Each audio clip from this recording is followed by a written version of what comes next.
Hello students. In this part, I will discuss about immunodeficiency. What is immunodeficiency? Immune and deficiency. Immune means our WBC cells. हमारे पास blood में दो main sales हैं, एक WBC एक RBC, इसके अलावा platelets. तो RBC का कोई रोल हमें इम्यून करने में नहीं है, लेकिन WBC हमारे पास इंपॉर्टेंट सेल्स हैं जिसके कारण हमारा इम्यून सिस्टम होता है, जिसके कारण हम डिजीज रेसिस्टेंट प्रॉपर्टी अपने बॉडी में डेवलप कर पाते हैं। तो इस डिजीज रेसिस्टेंट प्रॉपर्टी का देना हमें WBC ये प्रोवाइड करता है। तो WBC के सेल्स अगर हमारे पास सही से वर्क ना करें या इनका नंबर हमारे बॉडी में कम पड़ जाए तो इस कंडीशन में एक डिसऑर्डर होती है जिसको हम लोग इम्यूनोडेफिशिएंसी कहेंगे। सो इम्यूनोडेफिशिएंसी क्या? तो इम्यूनोडेफिशिएंसी एक डिसऑर्डर जिसमें हमारे पास जो इम्यून सेल्स हैं वो इम्यून सेल्स इधर सही से फंक्शन नहीं करेगा, और या तो फंक्शन करेगा तो नंबर कम होने के कारण वो इफिशिएंटली वर्क नहीं कर पाएगा। ठीक है, तो ये हुआ इम्यूनोडेफिशिएंसी का मतलब। हमारे पास दो टाइप की इम्यूनोडेफिशिएंसी हो सकती है। फर्स्ट इज जो इनहेरिटेड होगी, क्रोमोसोमल डिफेक्ट के कारण होगी, और दूसरा जो हम एक्वायर्ड करेंगे अपने इन्वायरमेंट से। सो इम्यूनोडेफिशिएंसी का मतलब लैक ऑफ इम्यून सेल्स। दो टाइप की इम्यूनोडेफिशिएंसी हमारे पास होगी। फर्स्ट इज इनहेरिटेबल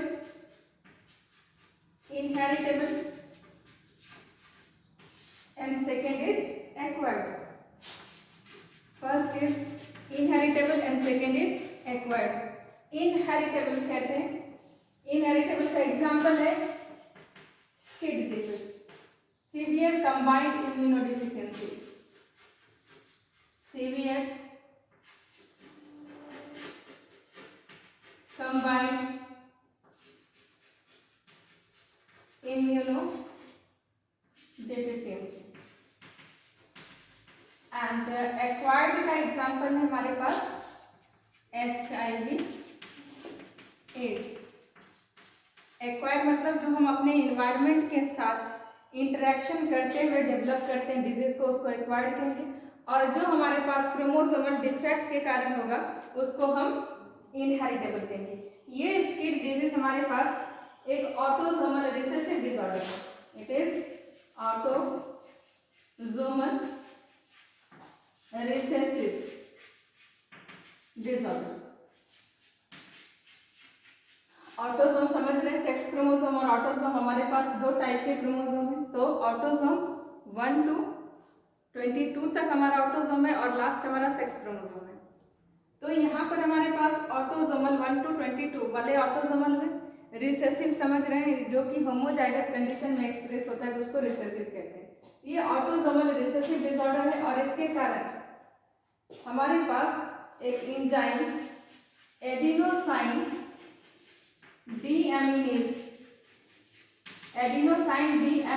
एंजाइम की सिंथेसिस नहीं होती, और इस एडिनोसाइन डीएमिनेज एंजाइम की सिंथेसिस ना होने के कारण ये एडिनोसाइन डीएमिनेज एंजाइम हमें चाहिए टी लिम्फोसाइट्स या हम कहें लिम्फोसाइट्स के मैचुरेशन के लिए, लिम्फोसाइट्स के फॉर्मेशन के लिए। तो अगर हमारे पास ये एंजाइम नहीं बनेगा तो हमारे लिम्फोसाइट सेल्स नहीं बनेंगे। Lymphocytes are the main immune cells, एक टाइप है WBC का, और ये सबसे खास इम्यून सेल है जिसके कारण हमें मजबूत एक इम्यून सिस्टम का फॉर्मेशन ये करता है। तो ये अगर एंजाइम नहीं होगा तो हमारे पास इम्यून सिस्टम का फॉर्मेशन नहीं होगा, और ऐसे कंडीशन में जो बेबी होगा, क्योंकि इनहेरिटेबल है तो बर्थ से प्रेजेंट होगा, तो जो बेबी होगा वो हाईली ससेप्टेबल होगा, यानी उस बेबी को हम नॉर्मल इन्वायरमेंट में नहीं रख सकते क्योंकि उसके पास इम्यून सेल्स नहीं है, जिसके कारण हर तरह के पैथोजन उसके बॉडी को इन्फेक्शन कर पाएंगे और उस इन्फेक्शन के कारण पेशेंट की डेथ हो सकती है, क्योंकि इम्यून रिस्पॉन्स का फॉर्मेशन या इम्यून सिस्टम फॉर्मेशन नहीं हुआ है। तो ऐसे कंडीशन में उस बेबी को हम आइसोलेटेड शीट्स के अंदर रखते हैं। अब हमारे पास जीन थेरेपी डेवलप की है जिसके थ्रू हम इस डिजीज को थोड़ा क्योर कर सकते हैं, लेकिन पहले ये डिजीज क्योरेबल नहीं था और अब इसका क्योर जीन थेरेपी के थ्रू पॉसिबल है। इसको हम लोग बायोटेक में डिटेल में पढ़ेंगे। ठीक है। अभी दूसरा डिजीज है acquired immunodeficiency syndrome, this is AIDS. और ये एक्वायर्ड है, एक्वायर्ड का मतलब इसके होने का कारण क्रोमोसोमल डिफेक्ट नहीं, बल्कि ये हमारे खुद की एक्टिविटीज है। इसके होने का कारण हमारा खुद अपना एक्टिविटी होता है, जिसके कारण हमें एड्स हो सकता है। और एड्स इसलिए हमारे पास कैसा होगा, एड्स इसलिए हमारे पास एक्वायर्ड डिसऑर्डर होगी। और इस एड्स में भी क्या होगा, इस एड्स में भी हमारे पास इम्यून सेल्स अफेक्टेड होंगे, इम्यून सेल्स का नंबर घटेगा, जिसके कारण हमारा इम्यून सिस्टम वीकन होगा और हमारा बॉडी अपॉर्चुनिस्टिक होगा। और इस अपॉर्चुनिस्टिक बॉडी के अंदर कई सारे पैथोजन आएंगे और यहाँ पर हार्बर करेंगे और हमें हार्म करेंगे।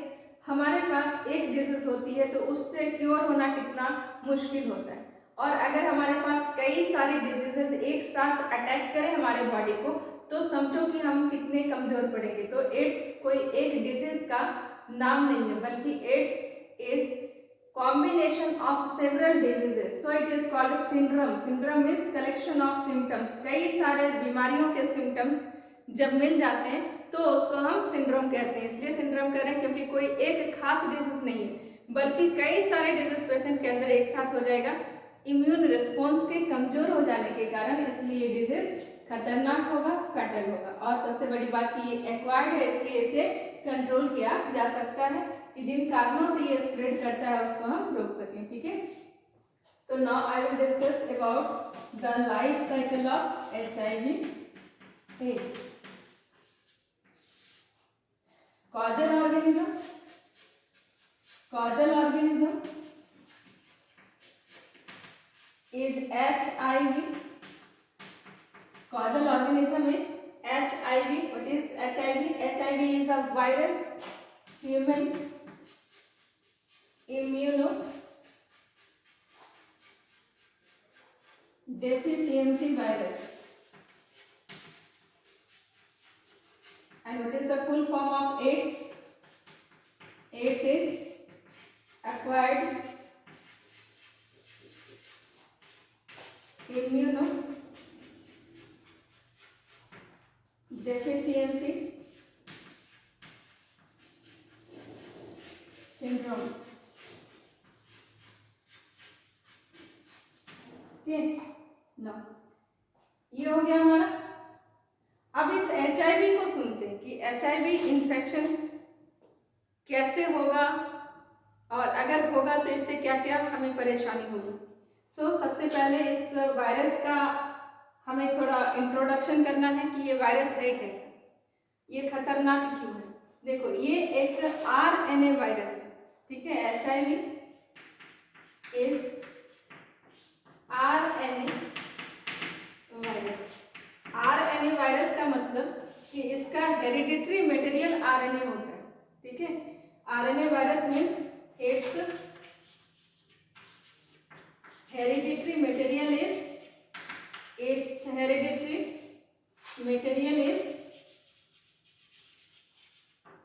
RNA, इसका हेरिडिटरी मटेरियल RNA होता है। दूसरी इंपॉर्टेंट बात है कि इसके पास, याद करो हम लोग पढ़े थे टेमिनेज्म, जहाँ सेंट्रल डोपा डिस्कस कर रहे थे, वहाँ पर ब्लैटिमोर और टेमिन का काम बताया था कि रिवर्स ट्रांसक्रिप्टेज एंजाइम होता है जिस वायरस के पास, उसको रेट्रोवायरस कहते हैं। तो ये एक ऐसा वायरस है which contains reverse transcriptase enzyme,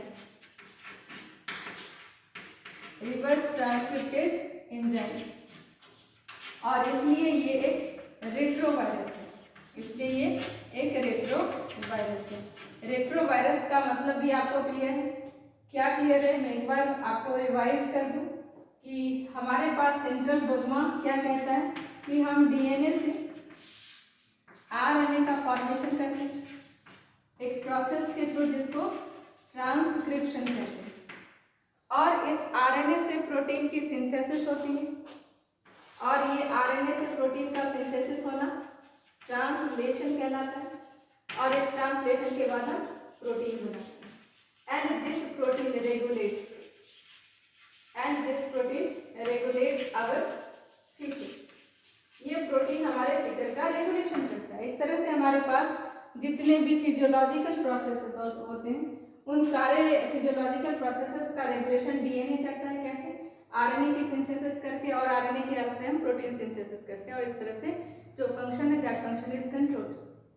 यहाँ पर ये एक आरएनए वायरस है और साथ में ये रेट्रोवायरस भी है, यानी रिवर्स ट्रांसक्रिप्टेज एंजाइम है। अगर रिवर्स ट्रांसक्रिप्टेज एंजाइम है तो इसका सिग्निफिकेंस इसको क्या मिलेगा? इसका सिग्निफिकेंस इसको ये मिलेगा कि ये अपने आरएनए से, यानी इसका जो हेरिडिटरी मटेरियल आरएनए है, इस आरएनए से ये उल्टा कर पाएगा। यानी हम डीएनए से आरएनए बनाते हैं, हमारा आरएनए से डीएनए फॉर्मेशन नहीं हो सकता, लेकिन ये कर सकता है कि अपने आरएनए से ये हमारा डीएनए का फॉर्मेशन कर सकता है। तो प्रोसेस क्या हो गया? प्रोसेस हो गया reverse transcription. Transcription opposite direction में हुआ, इसलिए ये रिवर्स ट्रांसक्रिप्शन। और इस रिवर्स ट्रांसक्रिप्शन के बाद आपने क्या सिंथेसाइज कर ली? आपने आरएनए से डीएनए की सिंथेसिस। ये बात इसे अलग करता है बाकी सारी चीजों से, यानी अब ये हमें खतरनाक वायरस के जैसे ये एक्ट कर सकता है। इसके पास नेचर ने पावर दे दिया रिवर्स ट्रांसक्रिप्टेज दे करके। कैसे? अभी वो भी डिस्कस करना है, लेकिन उसके पहले एक और इसके इंपॉर्टेंट फीचर को डिस्कस करते हैं। Another important feature which is present in HIV is glycoproteins covering. सारे फीचर को हम लोग डिटेल में फिर से सुनेंगे, लेकिन यहाँ पर और इसके इंट्रोडक्शन को देखते हैं। ग्लाइकोप्रोटीनस कवरिंग, ग्लाइकोप्रोटीनस कवरिंग को जीपी 120 भी कहते हैं। इसको समझते हैं। देखो, हमारे पास मिलियंस ऑफ सेल्स प्रेजेंट है और हमारा इम्यून सिस्टम हमारे बॉडी के जितने भी सेल्स हैं, जितने भी केमिकल्स हैं, जितने भी स्ट्रक्चर्स हैं, सबको वो पहचानता है। एक फॉरेनर सब्सटेंस छोटा सा भी कुछ हमारे बॉडी के अंदर चला जाए तो हमारा इम्यून रिस्पॉन्स शुरू हो जाता है उसके अगेंस्ट काम करना। यानी हमारे सेल्स के अंदर इस बात का परिचय होता है, हमारे सेल्स को, इम्यून सेल्स को, कि कौन अपना है और कौन पराया है। यानी फॉरेनर अगर कुछ भी हमारे पास जाएगा तो हमारा इम्यून सिस्टम उसके अगेंस्ट रिस्पॉन्स करना शुरू कर देगा तुरंत। इंटेलिजेंट सिस्टम है हमारे पास, ठीक है। फिर यहाँ पर इंपॉर्टेंट बात की कैसे पता चलता है? हर एक सेल तो एक ही जैसा होता है, सबके पास वही सेल मेम्ब्रेन, अंदर में वही सारी चीजें। तो हमारा इम्यून सिस्टम पहचान कैसे पाता है कि ये हमारा खुद का है या कि ये कोई फॉरेनर सेल्स है? तो इसके लिए सेल टू सेल रिकॉग्निशन भी हमारे पास है, यानी हमारा सेल हमारे सेल्स को पहचानता है with the help of a chemical and that is called glycocalyx. इसके हेल्प से ग्लाइकोकैलिक्स। तो हमारे सेल्स के बाहर में एक कोट प्रेजेंट होती है जिसको ग्लाइकोकैलिक्स कहते हैं, which resembles to this glycoproteinous covering। अब कहानी थोड़ा सीन समझ में आ रहा होगा कि ये हमारे सेल्स के जैसा दिखता है।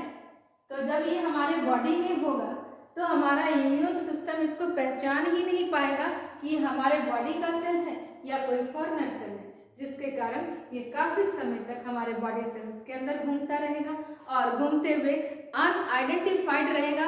हमारा इम्यून सेल इसको पहचान ही नहीं पाएगा और तब तक ये हमारा बहुत बड़ा नुकसान कर चुका होगा। यानी दो इम्पॉर्टेंट बातें जो इस HIV के पास है, first is it is a retrovirus and second is it contains glycoproteins coat, ठीक है। अब आगे इन दोनों का सिग्निफिकेंस भी सुन लेते हैं। HIV हमारे पास दो टाइप का है, HIV-1, HIV-2। HIV को हम LAV वायरस भी कहते हैं, lymph adenopathy. HIV is also called LAV, lymph adenopathy, lymph adenopathy virus, ठीक है। HTLV भी इसको कहते हैं, HTLV human T lymphotrophic virus, human T lymphotrophic virus. ये सब HIV के दूसरे, पहले इसको LAV भी कहते थे, STL भी कहते थे, बाद में इसको HIV कहना शुरू किया गया, ठीक है। तो ये थे। अब इसका एक बार सुन लेते हैं कि रिवर्स ट्रांसक्रिप्टेज है, ग्लाइकोप्रोटीनेस है, तो इसको इसका क्या लाभ मिलने वाला है, क्या इसको सिग्निफिकेंस मिलने वाला है। देखो, वायरस होस्ट के बाहर नॉन लिविंग होता है, अगर इसको होस्ट बॉडी मिलता है तो ये लिविंग के जैसे एक्ट करता है। तो जब ये होस्ट बॉडी के अंदर जाता है तो ये करता क्या है, इसके पास दो ही चीजें हैं, कोई भी वायरस हो, चाहे HIV या कोई भी एनी वायरस, उसके पास सिर्फ दो चीजें प्रेजेंट होती है। One is it's hereditary material and another is it's proteins covering. यानी कोई भी अगर वायरस हम डिस्कस कर रहे हैं तो वायरस के स्ट्रक्चर में जो कॉमन चीज आपको मिलेगी, चाहे कोई भी वायरस आप पढ़ रहे हैं, any virus, corona virus, HIV virus या इन्फ्लुएंजा वायरस, पॉक्स वायरस, जो भी वायरस आप जानते हैं, सबके पास एक ही चीज कॉमन है कि उसके पास उसका हेरिडिटरी मटेरियल होता है और इस हेरिडिटरी मटेरियल के बाहर एक कवरिंग प्रेजेंट होती है जो प्रोटीन की बनी होती है, जिसको कैप्सिड कहते हैं। दिस इज प्रोटीन और ये हेरिडिटरी मटेरियल। वायरस के पास यही दो चीजें प्रेजेंट है। इस प्रोटीन को कैप्सिड भी कहते हैं और हेरिडिटरी मटेरियल इसका दो टाइप का हो सकता है, इधर DNA और RNA। अगर DNA है तो DNA वायरस, अगर RNA है तो RNA वायरस। क्लियर? ये जब हमारे सेल्स के अंदर एंटर करता है तो सबसे पहला सिग्निफिकेंस इसको अपने ग्लाइकोप्रोटीनस कवरिंग से मिलता है कि हमारे बॉडी सेल्स के अंदर जाता है, आराम से घूमता है हमारे सर्कुलेटरी सिस्टम के अंदर, और हमारा इम्यून सेल इसको पहचान नहीं पाता, ये अनआइडेंटिफाइड रहता है काफ़ी समय तक, जिसके कारण ये अपने नंबर को हमारे सेल्स के अंदर बढ़ा पाता है आसानी से, और हमारे इम्यून सिस्टम का जो स्ट्रैटेजी है उस स्ट्रैटेजी को ये तोड़ पाता है और हमारे इम्यून सेल्स के नंबर को कम कर पाता है, जिसके कारण जब तक सिम्टम्स आते हैं तब तक बहुत लेट हो चुका होता है, इम्यून सेल्स के काउंट बहुत गिर चुके होते हैं और ऐसे कंडीशन में पेशेंट को बचाया नहीं जा सकता। एक बात। दूसरी इंपॉर्टेंट बात कि जब ये हमारे बॉडी सेल्स के अंदर जाता है तो ये करता क्या है, तो इसकी प्लानिंग होती है कोई भी फॉरेनर सब्सटेंस हमारे किसी न किसी सेल्स के अंदर जाने के लिए, यानी कोई भी चीज़ हमारे बॉडी सेल्स के अंदर तब जाती है जब उसके जाने के लिए परमिशन हमारा सेल देता है, अदरवाइज कोई भी हमारे सेल को पेनिट्रेट करके नहीं जा सकता। हमारे सेल्स के पास स्पेशली इन आवर सेल्स में इम्यून सेल्स की बातें हो रही है, तो इम्यून सेल्स पर ही अटैक करता है, तो मोनोसाइट होता है और टी लिम्फोसाइट। नाम आपने सुना है टी लिम्फोसाइट, और एक टी लिम्फोसाइट और भी होता है जिसको बी लिम्फोसाइट। ठीक है, अभी काम ये HIV सिर्फ दो पर काम करता है। टी लिम्फोसाइट के बारे में आपको एग्जैक्टली पता है, ये T lymphocyte is the most active cell of our immune system. ये है तो सब है, यानी सारा जहां हमारा टी लिम्फोसाइट के पास है, इसी के कारण हमारा इम्यून सिस्टम इतना स्ट्रांग है, इसी के कारण बी लिम्फोसाइट वर्क करता है। अगर ये ना हो तो इसका कोई काम ही नहीं हो पाएगा। और मोनोसाइट भी हमारे पास एक सेल है जो कि इम्यून सेल से होता है। तो सबसे पहले ये वायरस मोनोसाइट को एंटर करता है, क्योंकि मोनोसाइट के पास गेटवे प्रेजेंट है, उस गेटवे से होकर के वायरस इसके अंदर एंटर कर सकता है, और मोनोसाइट के अंदर जाकर के ये नरिशमेंट लेता है, डिवीजन करता है, नंबर इंक्रीज करता है और एक्सोसाइटोसिस करके यहाँ से बाहर निकलता है, और बाहर निकाल के फिर मैं इसको डिटेल लाइफ साइकिल में बताऊंगी, यहाँ पर ब्रीफ में बता रही हूँ, उसको सुनते हैं।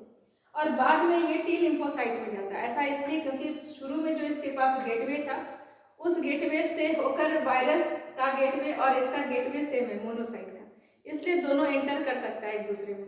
लेकिन टी लिम्फोसाइट के पास जो गेटवे है वो HIV के पास नहीं है, लेकिन इस मोनोसाइट के अंदर से जब ये वायरस निकलता है तो उसमें स्लाइट म्यूटेशन हो जाता है, और उस म्यूटेशन के कारण अब उसका गेटवे चेंज हो जाता है, और वो गेटवे अब टी लिम्फोसाइट के गेटवे के साथ रिजेंबल करता है, जिसके कारण टी लिम्फोसाइट के अंदर HIV एंटर करता है, और टी लिम्फोसाइट्स के अंदर जाकर के ये नंबर को इंक्रीज करता है। कैसे नंबर इंक्रीज करेगा?